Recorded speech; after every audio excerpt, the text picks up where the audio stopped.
Hi guys, this is Alea Jen and welcome back to my YouTube channel. So for today's video, yung mga OFW or mga domestic helper dito sa Hong Kong, sa umpisa lang yan, nahihirapan. So this is my experience. So sa umpisa, first day, second day, hanggang 2 weeks, pagod na pagod talaga ako. Yung paghawak ko ng cellphone, sa higaan yan, paglapat ng ng likod ko, and then hawak ko ng cellphone kasi mag-i-edit ako ng video. Wala na guys, bumabagsak na yan siya sa mukha ko, nakakatulugan ko na. So, kaya yung upload ko dati is hindi siya consistent na everyday kasi nga, grabe talaga yung pagod ko. And ang ginagawa ko kasi nun, ito ngayon, ito nakasuot ako ngayon ng pantulog ko. Dati, yung pang duty ko, ito, damit ko na pang duty. Ito na yung sinusuot ko sa gabi, and nung time na yun is walang aircon, so hindi ko alam kung paano bubuksan. So grabe talaga yung init, and natutulog akong pawis na pawis. Minsan guys, nagigising akong wala ng damit, as in, minsan panty na lang yung natira. Wala na akong pakialam, grabe, hindi ako makahinga sa init. So yun, sa umpisa lang talaga nagsimula, or nahirapan ako doon kasi mga 2 weeks na akong nagpray, and then nakita ko yung switch, and then nung inon ko yun, tumunog yung aircon. So doon ako natuwa. So meron ako dito ng remote, ayun, inadjust ko na, may aircon na ako. Next, sa umpisa ka lang talaga mahihirapan. Nung umpisa, yung cellphone ko dito lang yan nakatago always. Dito lang yan siya. So, hindi ko dinadala sa kusina, hindi ko dinadala kung saan. Sa umpisa lang natatakot. So, pero, napapansin ko kasi yung amo kong babae, tanong ng tanong, nagme-message. Kaya, minsan, tinitignan ko yung cellphone ko, and then, pag may chat siya, ayun, binabasa ko, and then nire-replyan ko one time. Ano pa lang ako noon, 1 week pa lang mahigit. Umalis yung amo kong babae, sinundo niya yung bata sa school, at sabi niya hindi siya maghahaponan dito kasi Friday yon, doon sila maghahaponan sa Matanda. Tapos umuwi yung amo kong lalaki, naabutan niya ako nagwawalis, and then yung sound ko dito is nakatugtog, yung cellphone ko is boring talaga nung bago ako dito, kaya parati kong ginagawa pag wala sila, nagpapatugtog ako. So, naabutan ako ng amo ko na nagpapasound. Sabi niya, tapos pinatay ko. Sabi niya, okay lang, nakikinig ako. Sabi niya, ganun, okay nga yung ganyan eh. Sabi ko, hindi sir, hindi mo maintindihan kasi nga Tagalog. Sabi ko, tapos tumawa ako. And then, ayun, sa umpisa lang talaga nahihirapang mag-cellphone kasi ngayon, nandun na yan siya sa kusina yung cellphone ko. Doon na ako always, and nakikita ng amo ko. Dati takot na takot ako pag alam mo yun, pag bumukas yung pinto, lapag ko kaagad yung cellphone ko, minsan natatawa siya sa akin. Pero ngayon, kanina, nakita niya ako nagsiselfone. As long as ginagawa ko yung trabaho ko, as long as wala akong alam mo yun, nagsiselfone ako. Hindi ko pinapabayaan yung trabaho ko. Hindi yung puro cellphone lang ako, wala na akong nagawa buong araw. Hindi ganun. So, i-balance nyo din yung pagsiselfone nyo. Pero, hindi niya ako ni isang beses, hindi niya ako sinita na nagsiselfone ka, bawal yan, or ganyan. Hindi. Pero yung mama niya, parati daw yung nagagalit. Kaso naman kasi, yung Indonesian doon, abusado na din minsan. Nakikipagtawagan siya ba? Alam mo yung kahit nagtatrabaho siya or nakaupo siya, basta may time siya, nagvi-video call siya sa anak niya. Ako hindi ako nagvi-video call, hanggang chat lang ako. Kasi nga, maingay, magsasalita ka, nandyan sila. So, siya, ginagawa niya yun. Kaya nasisita siya, and dinala niya yun sa kusina. Nakita ata yung cellphone niya na nakasuksok sa gilid ng niya, damit niya, pinagalitan siya. Ako hindi. Yung cellphone ko, hindi ko sinususok yan sa mga damit-damit ko kasi hindi ako sanay. Mahulog ko, mabigat tong isa, mabigat tong cellphone ko. Kaya kusina lang talaga yan siya. Basta, halimbawa, iinom lang akong tubig doon. Kung may gusto akong tignan na chat, ayun, diretso check na ako sa cellphone. Tapos, basta pag wala na akong gawain, nasa kusina lang ako nakaupo. Alam yan ng amo ko. Next is, sa umpisa ka lang talaga mahihirapan or mapagod na maglinis. Kasi, sa umpisa, lahat ng sulok, lilinisin mo, lahat, natatakot ka kasi, bago ka pa lang. Ganyan ako nung bago. Alam mo yung lahat-lahat, kahit yung mga konting lang, nililinis ko talaga yan lahat-lahat. Nililigpit ko yung as in, linis talaga lahat. Halos araw-araw ko yung ginagawa. Nakakaganyan-ganyan na lang ako sa kakalinis. Pero ngayon guys, pag natapos ko na yung daily routine ko, kung ano talaga dapat yung gagawin ko, na yan, skip na. Hindi na ako nagkatulad dati na hinahalongkat yung mga kabinet-kabinet. Ginagawa ko na lang yan pagka magbabakasyon sila. And then, ayan, libre ako kasi isang linggo ako mahigit niya na mag-isa sa bahay. So, yun yung time na binabaliktad ko tong bahay, inaasikaso ko, tinitignan ko. Pagbalik nila, malinis yan lahat. Ganon.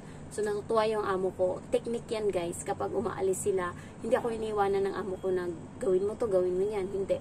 Hayaan niya lang ako. Wala yan siyang bilin. Pagdating niya, masyasyak yan siya. Ang linis-linis ng bahay. Ganon yan. Ang linis-linis ng bahay. Ultimo mga drawer nila, maliban na lang sa may pera. Linis ko lahat yan as in. Ganon ako kalinis. And then, pero ngayon, yung mga household chores na lang yung ginagawa ko. Hindi katulad dati yung mga kabinet-kabinet. Wala na. Household na lang. Kahit yung mga laruan ng bata.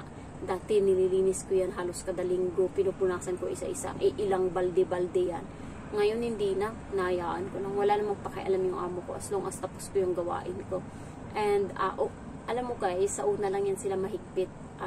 Kapag nakuha mo na yung loob nila, hindi na yan sila mahigpit, tsaka pababayaan ka na lang nila. Ako, always na ako nagsiselfone talaga. And naririnig niya nga minsan nag-vlog ako dito, alam niya yan.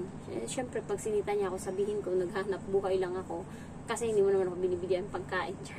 So, next is, sa una ka lang talaga natatakot magluto. Sa una ka lang natatakot kumain. Nung bago ako guys, alam niyo ba yung kinakain ko? 3 kutsara lang. Kasi inuuna ko sila. Pinapaluto niya kasi sa akin, 2 baso lang. And yung 2 baso na yun, parang kasya lang sa kanilang 3 yung kanin. Tapos, natitira sa akin 2 o 3 kutsara. So, nagagawa ko na ngayon ng technique. Bakit 2 lang yung sasaingin ko? Kasya lang yan sa inyo. So, ginagawa kong 2.5 na baso yung sinasain ko para marami pang sobra. And ngayon nga, marami sobra sa kanin ko kasi busog na ako. So, nilagay ko siya sa Tupperware para bukas. Kasi, hindi natin alam bukas kung anong kakainin nila sa tanghali. Kasi, umaga hindi kami kumakain ng kanin, tinapay lang. Or yung bata, cereal. So, hindi ko alam bukas kung ano yung kakainin nila sa tanghali. Baka magno-noodles yung mga yan. Edi noodles din ako. At least, meron na akong kanin doon na naiwan. Nilagay ko sa Tupperware. In case na mag-noodles sila bukas, at least safe ako, may kanin ako, and then mag-noodles na din ako. Pero, syempre, iba tayong mga Pinoy, ginagawa nating ulam yung noodles, kaya may kanin ako doon. Sila, noodles lang talaga. And then, sa una ka lang takot sa CCTV, totoo yan. Pero ngayon guys, kahit na lumalabas ako, nakaganto lang ako, basta wala yung amo kong lalaki, kapag day off ko din, dati takot ako. Pero ngayon, kahit day off ko, nandito lang ako, and then yung damit ko, ganyan-ganyan lang yan. Basta yung amo kong babae lang kasi yung nanonood ng CCTV. Tapos, pag umaalis ako ng bahay, kapag day off ko, sexy ako. Pag uwi ko, wala sila. Ganun pa din, hindi katulad dati na parang takot ako. Kailangan ko parating magsuot ng manang na damit. So, ngayon hindi na. And, sa una ka lang talaga mahirapan sa bata. Totoo yan. Kasi, yung bata, napakasalbahe nito. Grabe yung ugali nito. May pagka-autism. Malala. Kaya sa lahat ng mga apo, ito yung niluluhuran nilang lahat. Yung takot sila. Kasi nga, ito yung napakamaldita. Napaka-spoiled. Hindi makontrol ng nanay. Ako lang nakakakontrol. Pero natatakot and nahihiya din akong i-control pag nandyan sila. Katulad kaninang gabi. Ang galing-galing niya mang-uto sa akin. Kala niya ha. Nandun ako sa kusina, naglilinis. Hugas. And then, kakatapos lang nila manood ng TV, kakatapos nila manood ng TV, Peppa Pig. Tapos sabi niya sa akin dun, explain siya, sabi niya, Jen, Tagalog ko na lang, Jen, yung mama ko at papa, busy sila sa trabaho, hindi nila ako malaro. Sabi niya, ang kapal talaga ng mukha, visit na bata. Sabi niya, hindi nila ako malaro. So, ikaw na lang ngayon maglalaro sa akin. Sabi ko ganun, takot niya siya sa akin, basta maganon ako, takot na yan siya. Gumanon ako. Sabi ko, sige, maglalaro ako sa'yo, halika rito. Sabi ko talagang ganun, nandyan ng nanay, nakikinig lang ata, nandun sa may, likod lang ng sala, kusina. Sabi ko, halika rito. Kasi lumapit siya dun sa kusina, halika rito. Ikaw maghugas dito, and then ako maglaro dun. Pwede yun? Ay, stop it, Jen. Sabi niya, tigilan mo yan, sabi niya gano'n sa akin. Tapos tinawag siya ng nanay niya. Bakit mo ini-istorbo doon? Alam mo na nga naghuhugas. Kaya gano'n yung ginagawa ko. Tapos ngayong gabi nga, nandun kami sa nandun sila nakahiga na siya sa kama, nagtatago siya kasi alam niya nga napapasok ako. And then yung nanay, nakasunod ako sa nanay, may dala akong tubig. Nung narinig niya yung boses ko and sinasarado ko na yung bintana, nagtago. Tapos binato ng nanay ngayon ng damit, binato. Gumanti sa akin, kinuha niya yung damit niya na malaki, binato niya doon sa may malapit sa akin. Nakita ko yung towel. Binilog ko, tapos binato ko sa mukha niya. Alam mo yung natawa yung nanay tsaka yung tatay, kasi yung bata dati hindi mo pwedeng ganun-ganunin yan, magagalit yan, malala, magwawala yan siya kapag naagrabyado siya. Pero ngayon hindi na ganun, hindi na siya pikunin. Sabi ko kasi sa kanya, pag laro-laro lang, wag mong seryosohin, ginaganon ko yan siya. Dati kasi guys, pag naglalaro kami, hindi yan siya nagpapatalo, kahit talo siya, gusto niya, siya pa din mananalo. Kaya sabi ko sa kanya, hindi pwede yung ganyang ugali, kasi pag laki mo, madadala mo yan, pagtatawanan ka ng mga tao kasi abnormal ka. Ginagawa ko talaga. So ngayon, nagugulat yung mga niya, magulang niya, na hindi na siya pikunin ba kapag inaasar ko, hindi na siya katulad dati na iiyak agad, ganyan, nananakot daw ako. Ngayon, pag naiinis ako sa kanya, yung mukha ko o di kaya nakaganon, tapos ginagaya niya yan, tapos tatawa siya. Tapos hindi niya magaya-gaya, tapos minsan dinidila niya na lang. Alam niyo guys, yung mga bata, sa una lang yan maldita, pagka nakuha niya yung loob niyan, madali na lang yan, mani-mani na lang, mautos-utusan, magpautusan ko nga yan. Iba, kunin mo nga doon yung yung bote ng mami mo doon sa kwarto, hindi ko maabot. Ay, ang bilis ng niyan kumuha. Minsan nagfi-feeling boss siya, ayan, tapos sasabihin ko sa kanya, sige, pag wala ka ng katulong, sige, takot yan siya pag sinasabihan ko, sige, pag wala ka ng katulong, akala mo, sino magliligpit niyan? Ikaw? Ikaw talaga magligpit niyan. Minsan, ko talaga yan siya, ginaganyan ko. Yung mama, buti hindi ako pinapagalitan. Kasi nga, mas gusto nila yung yung disiplina ko, kasi stricto ako. Pag sinabi niyang matulog ng alas 10 yung bata, alas 10 talaga, tulog na yung bata. Ganun ko siya, yung bata. Ganun kung yung utos, ganun talaga. Siya, nagagawa siya, 15 minutes more, 5 minutes more, 3 minutes more, hanggang sa, alas 11 na, hindi pa natulog. Pag sinabi ko, 5 minutes more, hindi na yung hihirit, go to the room, take a toothbrush now. Ginaganon ko talaga yun. Tapos yung bata talaga, karipa siya ng takbo, kasi away kaming dalawa. Sige, ayaw mo talaga. Iwanan kita dyan. Ginaganon ko yung bata. Minsan nga yung nanay, ayaw maligo ng bata, basang-basa. Ayaw ko anong pinagagawa, naglalaro. Tagal kong mag-antay. Sabi ko, nandyan yung nanay, hindi rin ng nanay, hindi rin mapupunta ng shower. Kahit pinapagalitan, sabi ko, ayaw mo? Sabi ko, ganun, you don't want? Okay, you didn't listen to me? Okay, bye. Gumanon ako, tapos umalis ako agad, tinalikuran ko. Nagulat ako, sumusunod na sa akin. I cook you, Jen. Ganon siya. Tapos yung nanay, na-shock na lang talaga. Kasi wala akong ginawa. Hindi ko hinila, hindi ko basta sinabi ko lang, bahala ka dyan, ayaw maligo. Tapos umalis ako. Ayun. Tapos nagulat ako, nakasunod sa akin, tapos nagagalit. I cook you, Jen. I cook. Ganon yung bata. Tapos birthday ko kasi ngayong August. Sabi ko sa kanya, hindi ako magbe-birthday dito. Aalis ako, mag-ocean park ako. Sabi ko ganon. Tapos sabi niya, dapat sunduin mo ako sa school. Sabi niya, sunduin mo ako. Ayoko na si mami yung magsundo sa akin. Gusto ko ikaw kasi birthday mo yun. Sabi ko, wala nga ako. Absent ako nun. Sunduin mo ako. Pasundo talaga siya. Sabi niya, magpapabili ako kay mami ng cake mo. Sabi niya ganun. Sabi ko, may pera ka?